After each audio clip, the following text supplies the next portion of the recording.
Salut! Suntem în 11 aprilie și am venit din nou la stupină. Data trecută am băgat și o foiță la crescut, așa că acum să vedem dacă a crescut-o.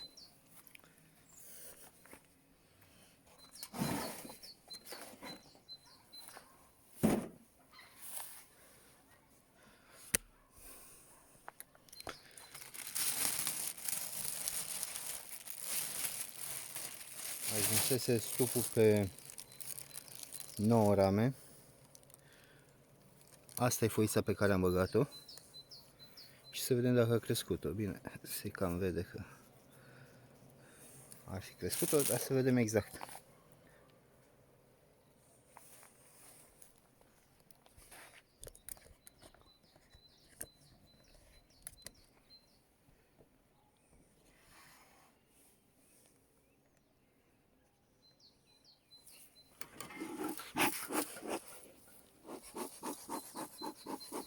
Oricum trebuie extins.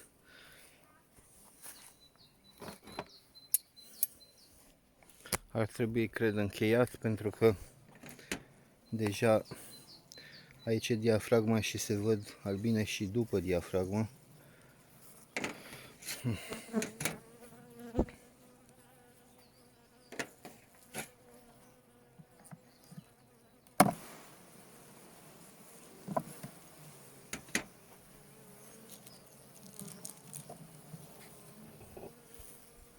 Asta este a doua ramă după diafragmă.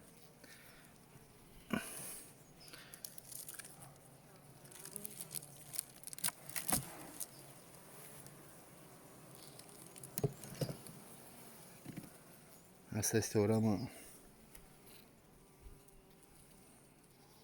E ceva miere lichidă.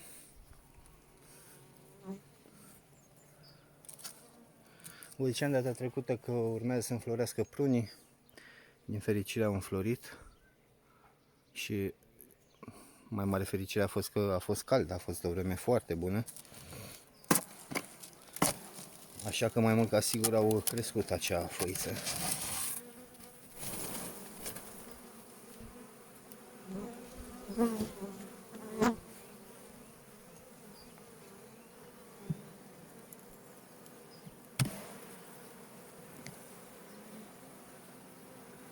Să vedem ce s-a întâmplat. Acum am mai pregătit alte foițe să mai băgăm. Da, să vedem cum se prezintă.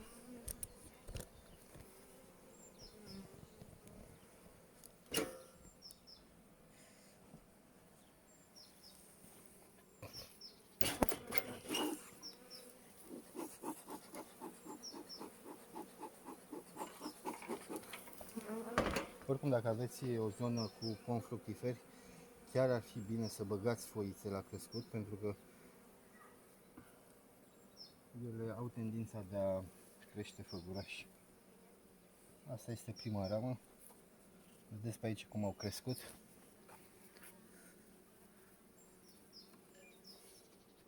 Și au băgat miere. Are un miros super.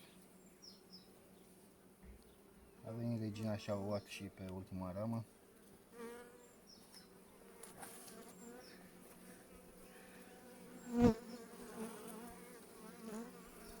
Cred că se vede.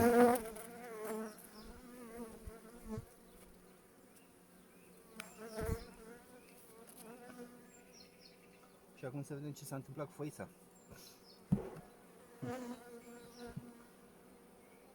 Acum o săptămână am băgat-o și acum arată așa. Deci au construit-o foarte bine. Și se vede pe aici că au băgat și miere. Se observă miere.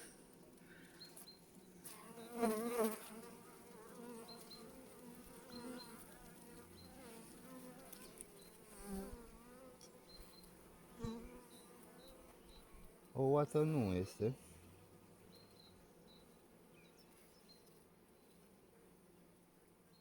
Au păstrat-o pentru a băga miere.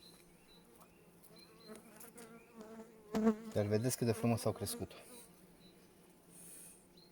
Deci acum fără grijă. Bine, depinde de zona în care sunteți.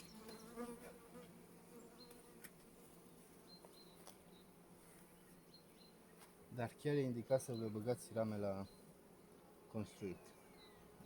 Uite.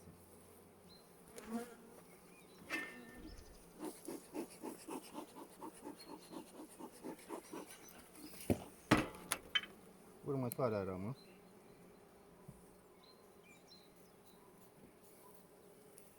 Destul de grele, au băgat destul de multă miere.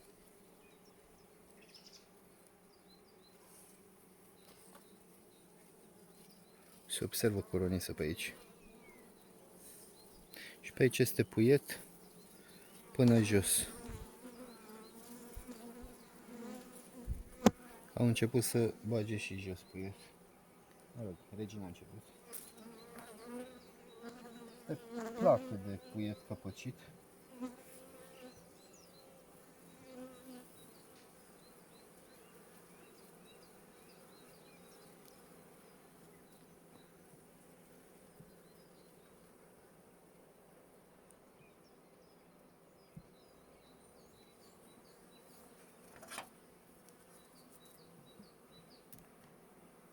Eu am venit mai devreme la stupină, am pus colectoarele, cu toate că trebuia de săptămâna trecută, dar am întârziat și nu le-am mai pus.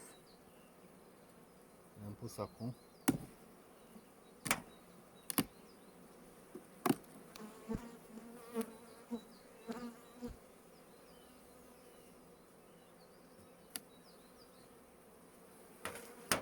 Și acum e seară și sunt un pic agitate, e firesc.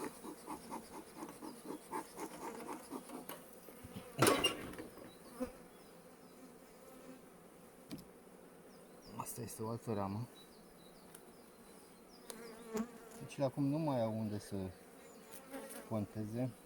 Asta e cam plină de puiet de trântori. Foarte mult puiet de trântori. Încet, încet pe asta o să o dăm la margine. Și o să cam renunțăm la ea, că e destul de neagră rama.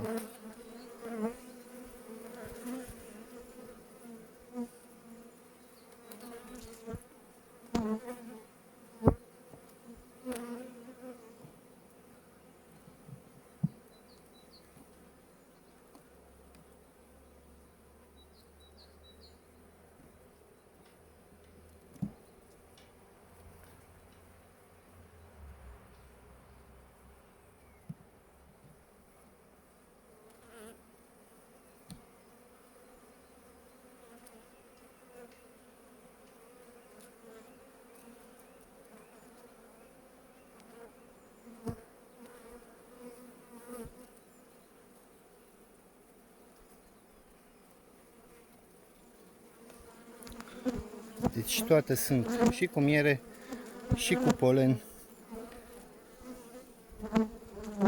până jos, puiet absolut. Asta trebuie extins și să ne pregătim să punem și caturile.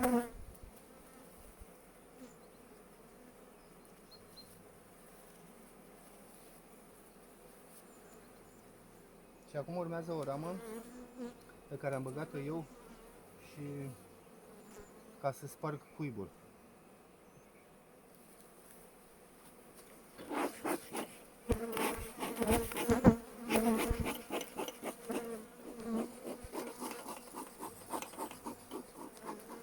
Nu prea e, s-a cam terminat. Să vedem pe aceasta cu care am spart cuibul ce au făcut. Ar fi trebuit să o pe ea, dar să vedem.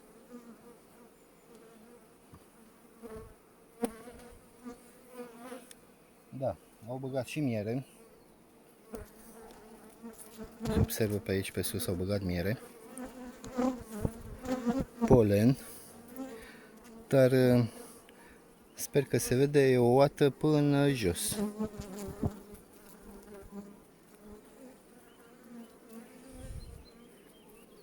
Sper că se vede.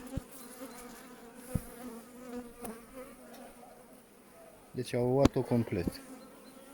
Și pe partea aceasta la fel.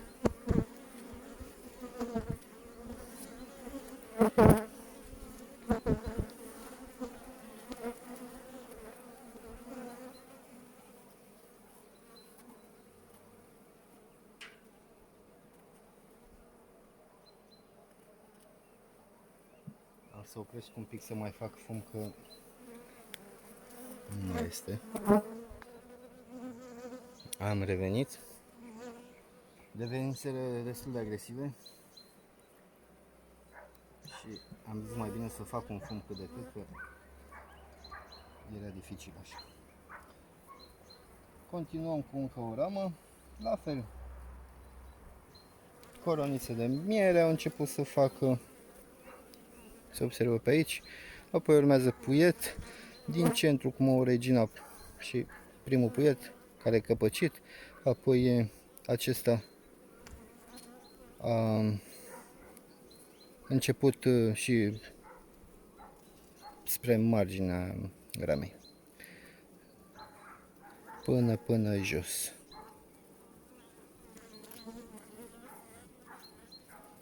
Pe partea cealaltă, deci este full de puiet. Și de asta v-am zis că eu săptămâna trecută nu l-am mai pus sirop pentru stimulare, pentru că nu e necesar. Se găsește, slavă Domnului, în natură suficient nectar.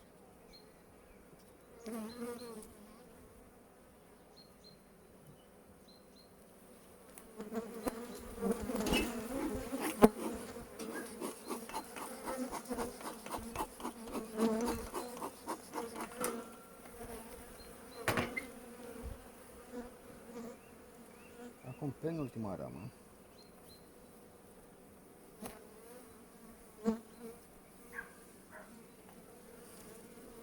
La fel, deci cam toate sunt la fel. Aici miere, apoi puiet căpăcit și înspre marginea ramei larvar și puiet dozi.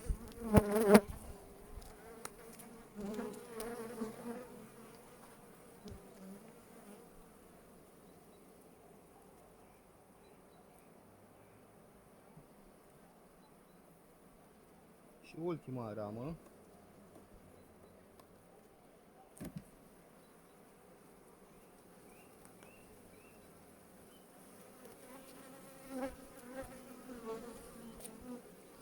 Tot la fel.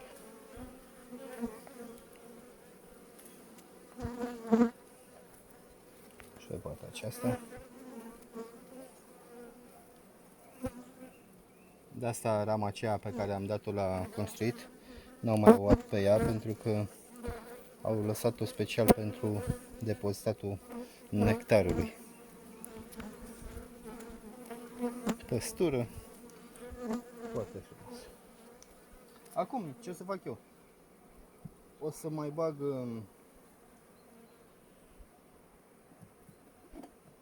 tot așa în mijloc o ramă, dar încep prin a băga o nouă foiță și o bag tot la fel, mai ca acum în partea cealaltă, penultima ramă.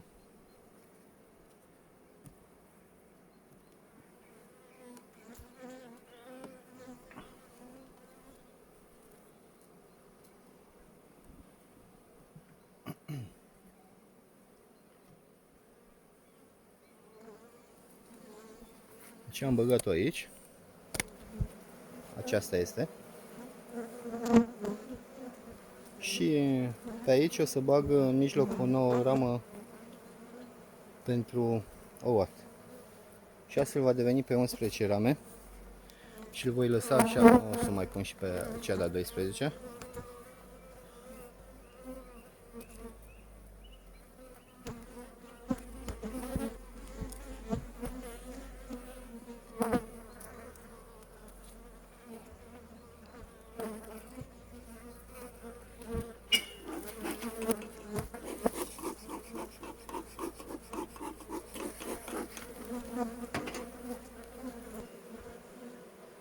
Deci acum este pe 11 rame.